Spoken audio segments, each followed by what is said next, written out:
I'm here from EDMLI India. Cool. EDMLI. We call ourselves EDMLI. Okay. So I'll just start with the interview. Sure. Yeah.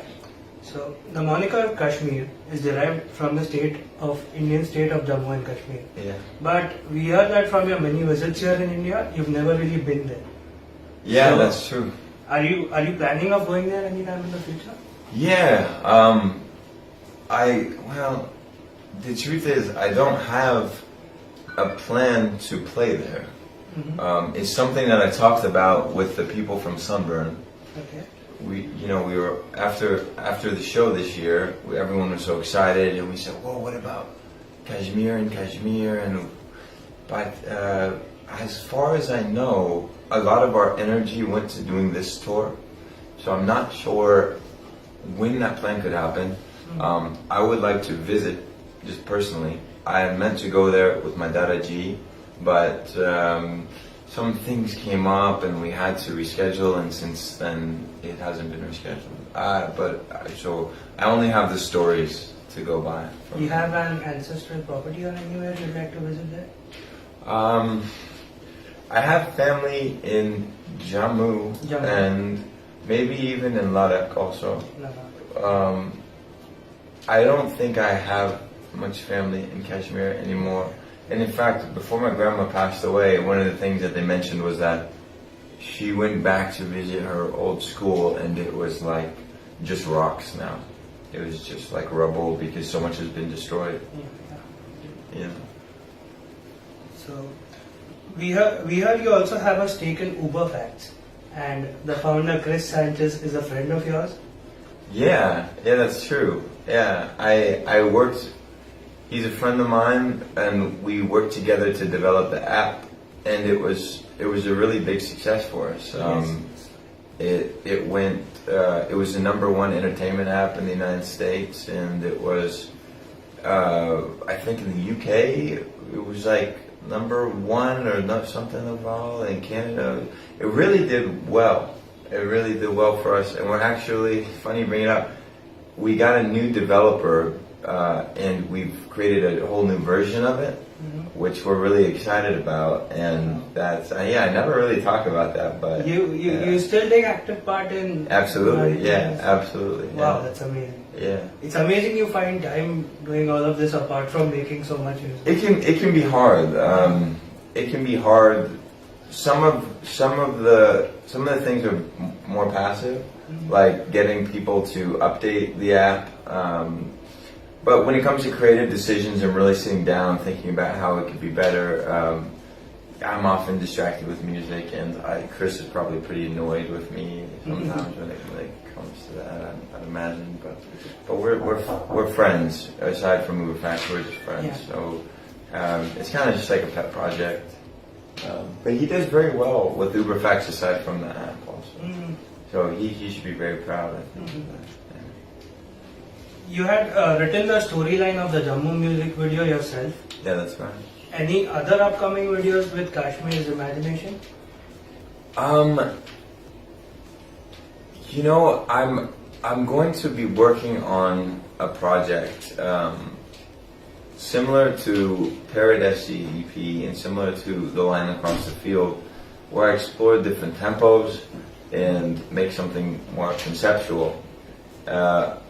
There was a point, if I'm just being honest, where I felt like these very EDM kind of dance songs, making entire music videos for them, it felt a little bit like, I had done it, I had put a lot of heart into some of them. And then for some of them, I'm just kind of okay with them just being a song, and it's just a dance song. And I think once I start working on an album, that's something I'm really do some deeper self-exploration for. That's when I'd want to get creative and make the music videos for them. Does that make sense? Yeah, it does. Yeah. But is a Kashmir album in the works? Whether it'll be an album or an EP, how long it will be, I'm not sure, but definitely a sort of experimental, conceptual piece of a body of work is in the works. Yeah. Oh, that's awesome. Yeah. Carnage has previously spent about a year producing with you at your home. That's true. Yeah. Yes, your experiences on that? So I found Carnage on MySpace. Okay. This was a long time ago. It was on MySpace, so you know it's a long time ago. And I was, at the time I was part of the Cataracts. Yeah. And he would send me messages, listen to this, listen to this. I did some remix of, we had a song called Top of the World. Listen. And then I went and I listened to his music, and I thought his music was okay.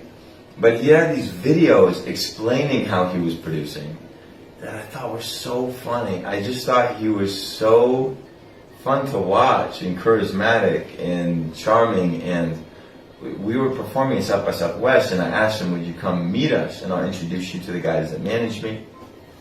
So everybody met Carnage, and some time went by, and he moved out to Los Angeles, and he lived on my couch. At the time I had an apartment with David, who was the other member of the Cataract, and Deb, who we did a lot of the Cataract songs with. And she slept on our couch, and he would just be working every day. He'd be trying to, get Dev to sing on his beats. He would help me with some of the beats that I was working on. And he was really just a fun guy to hang out with and to go out with. And we kind of would just like tag team and go out and and get into trouble. He's like my little brother. I really have a very special place in my heart for Carnage. Sometimes he's kind of a jerk, but but he's sweet. I always remember how sweet he was, and I like to stand up for him. Also, some people have tried to discredit him, but I'll tell you, he worked really, really hard. It was not easy. I mean, he didn't think he was just going to show up and be famous one day. He was not getting recognition for a while. He was working every day, not getting recognition. And then finally he spearheaded, I think, the whole trap movement in a lot of ways. Yeah. And finally got the recognition that he deserved. Your grandfather is part of an organization that helps locals that are forced to emigrate. Yeah. We've heard you're looking forward to doing a show to contribute to that. Yeah.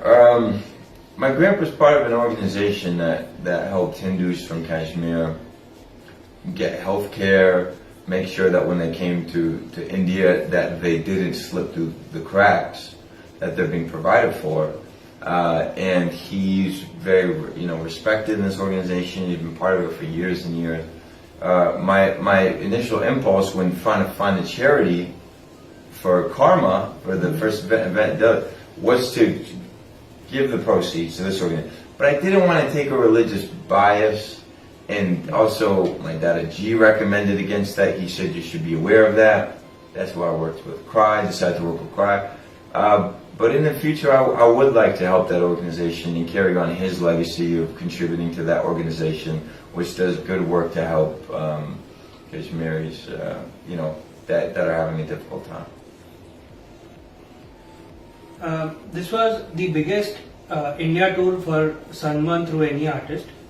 Is that true? Yes, no one has ever done 6 cities before. This was supposed to be 6 cities, but it is 7 cities now. Yeah, completely. So, how was overall your experience for these shows? Fantastic. Every show has had enthusiasm like I've never seen. Turnouts, the amount of people like I've never seen at headlining shows for myself. It's just, I don't know, it feels like a homecoming, and it feels really great to connect with people that, I'm able to see the numbers online, and I see the names on Facebook and everything, but to come out and meet all these people, it's different, it's real. You can touch it and you can feel it. You can feel it. And it warms my heart, and it's just, I'm very thankful. Yeah, very thankful. How was your experience working with Sonu Nigam? After this massive 10-day tour, are you currently in talks with any other Indian artist? Well, spending time with Sonu He's just like one of the most kind, sweetest people. He's concerned with my grandpa, who he met on our first encounter. He met my grandpa, and ever since then he's asked about him. He keeps up on his health, makes sure he's doing well. So Sonu is just really one of a kind in that way. You don't see that a lot in people. It was a great experience as far as the creation of the song. He's very open-minded, very professional. Just killed it, you know. A few extra things I had to ask him to do that I forgot to ask him to do. He said no problem. You know, he's obviously very tired, but he still did them. It's interesting you bring up staying to work with some artists. I hadn't really considered that. I do have to continue traveling. But maybe it's an interesting thing to now think about whether to stay in India to meet some other artists. I hadn't thought about it, but maybe I will now. Well, that's awesome. Yeah. If we could be the cause of one of your collabs. Yeah.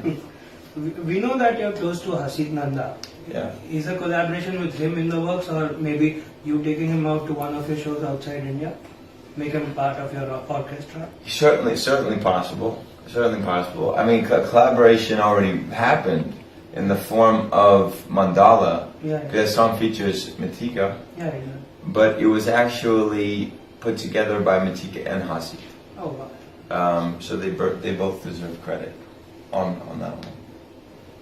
How are your fans in India different from fans outside? And Well, would you like to even share any fan-based experiences from this tour? yeah. I mean, I think overall the connection seems to be a little bit more to the heart. It's a little more intense. It feels like, I don't know, some of the kids, the way the music has touched them, it even throws me off a bit.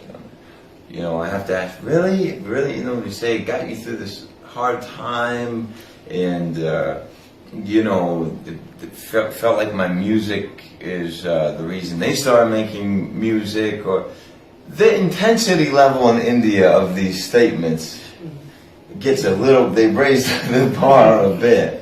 I don't always know what to say, when it responds. But for me, I will say, it means so much more coming back. I mean, it's a place I grew up coming back to. And so to come here now and have this entirely different perspective on India, to come here and have these friends, all of a sudden thousands of friends that made through music, people I've connected to, it means a lot more for me too. So in that way, I really relate to it, and it's obviously there's a lot of inspiration from my heritage from India in this. So it's a two-way street. I mean, I receive love that is second to none, and I also my love for this country and is second to none. It's the one that I feel closest to. Aside from the United States. We know you're working for the Salman anthem again this year. I should. Do we have a release date on that? No. And I should probably send it to the Sunburn people so they can hear it. And the last question, can we expect you to come back at Sunburn Festival this year in December? Yeah, you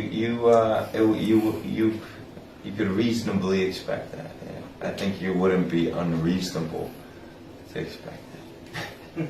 All right, thank you. It's been a great pleasure talking to you. Yeah. And see you. Hey, yeah, good to see you again, brother. I think you'd be interviewing me. I want to give a shout out to EDMLI, and I want to say hi to all my fans here in Bombay. I hope I get to see you guys soon.